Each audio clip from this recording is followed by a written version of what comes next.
Okie dokie, boys and girls. So, back in Belgium, but I'm gonna talk about the last training which I did in Japan right before hopping onto the plane, which is the one set workout for pistol squats.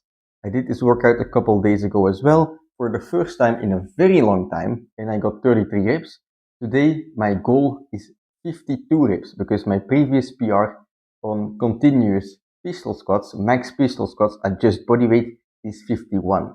So everything above that I'm gonna be very happy with. Now, whether I succeed at that or not, you'll have to see in the sit. But today, I just want to mention I want to talk about two things. First, the correct way to push yourself, and then second of all, in the case of the pistol squat, right? It's a unilateral exercise. You do it on like your both of your limbs separately, so to speak. So there could be some kind of imbalance, and I want to talk about how you can handle an imbalance like that as well.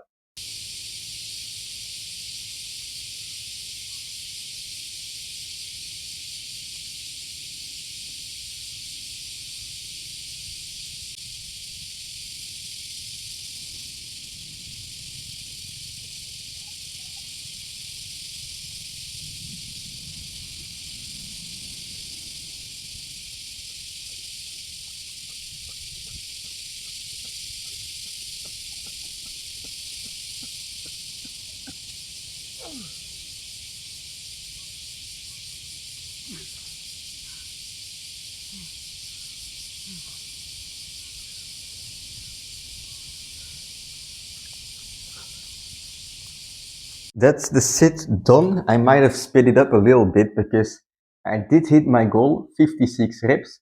I do one pistol squat every 3 seconds. I don't allow myself any more rest, but it does mean that the sit is taking quite a long time, like 2 minutes plus.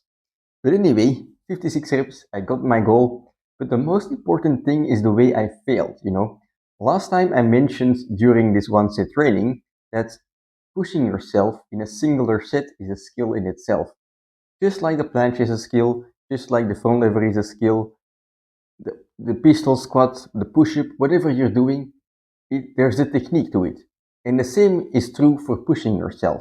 The ability to go through the burn, like the aching pain in your muscle and still drilling out reps, right? The ability to continue, right? That's also an ability. The ability to go to failure. That's something you just don't do out of the box. I mean, most of us don't. And so last time when I did this pistol squat set, I did 33 reps. And of course, it's the first time I did it in a while, but when I got the 33rd rep, I did not go down again. I did not hit through failure because I kind of lost the ability to push myself. I was, squiggling back up, struggling to get myself up on that last rep. And then I was in so much pain that I just didn't think about handling another rep anymore. But when you are getting used to that, to pushing yourself again, right? You're able to push through that. You're able to, keep your mind present and still push through the pain, push through another rep or attempt another rep, no matter how much pain you're handling, right? No matter how much pain you have, no matter how much burning you have, you're like lactic acid building up in your muscle, doesn't matter, you're able to push yourself through it. That's a true skill. So today I got 56 reps, very happy. Last time I got 33. Of course, there is a bit of muscle memory going on there as well. But most of all, right, the ability that I got back is the ability to push myself. That's the one that's important or the most important. Now, this is the second time I did this training after, I think a year of not doing it. Am I at my true, capability? If I do this training another time, will I PR again? Of course I will. I'm confident that I would PR again. But, of course, my goal is not as much pistol squats with body weight as possible. My goal is to have one single heavy pistol squat. So I will not be attempting it in a while. But yeah, it is very promising, right? And something that I look forward to in the future to see if I can get perhaps 100 reps on the pistol squat. That would be insane, right?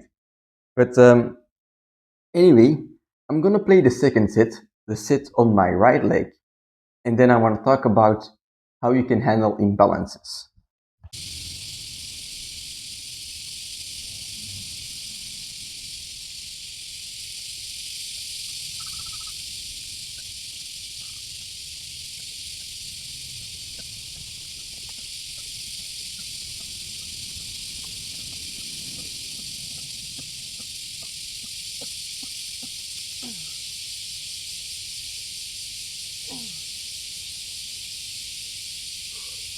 Okay, so if you notice on my second set, my right leg, I don't go through failure. I don't attempt a pistol squat at the end and fail. Now, why is that? It's because my right leg is stronger than my left. So I intentionally do my left leg first. I go to my ultimate maximum and then I copy the amount of reps on my right.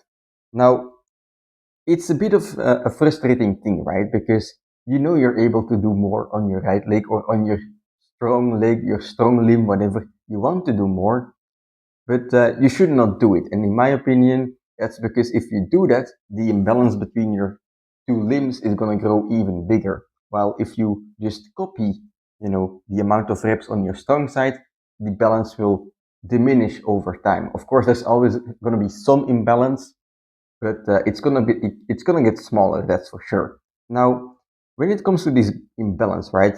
It's first of all normal to have, but also, right? It's kind of something you should. Okay, of course, it's frustrating, but you should also appreciate it because, in my opinion, right, you're you're doing this sit on your strong side, and it's your maximum on your weak side, and yet you're doing it not effortless, but you're doing it more easy. It's kind of showing yourself, like your strong side is showing the future for your weaker side. Because if you keep practicing, your left leg is gonna get to that level of your strong side, right? So it's this fun thing, because you have one stronger side, you know that you're not at your limit yet on your other side. You know that you have room for improvement, and that's something that you should appreciate and right. Don't try to ignore it, but really think about it and put it in, like, use it as a mindset to remind yourself that there is room for growth and that you can improve over time and get even stronger. So imbalances, just do your weak side first, match it on the other leg, and then if it's easy on your strong side, that's just something to look forward to in the future because soon enough you'll be able to do it on your weaker side as well. But anyway, that's it for today's training. 56 reps. I'm quite fucking pleased with that. But now I'm actually gonna do the next video you'll see, which is the training when coming back from Japan, basically the post jet lag training, so to speak. So I'll see you then tomorrow for, I guess, a little planche workout.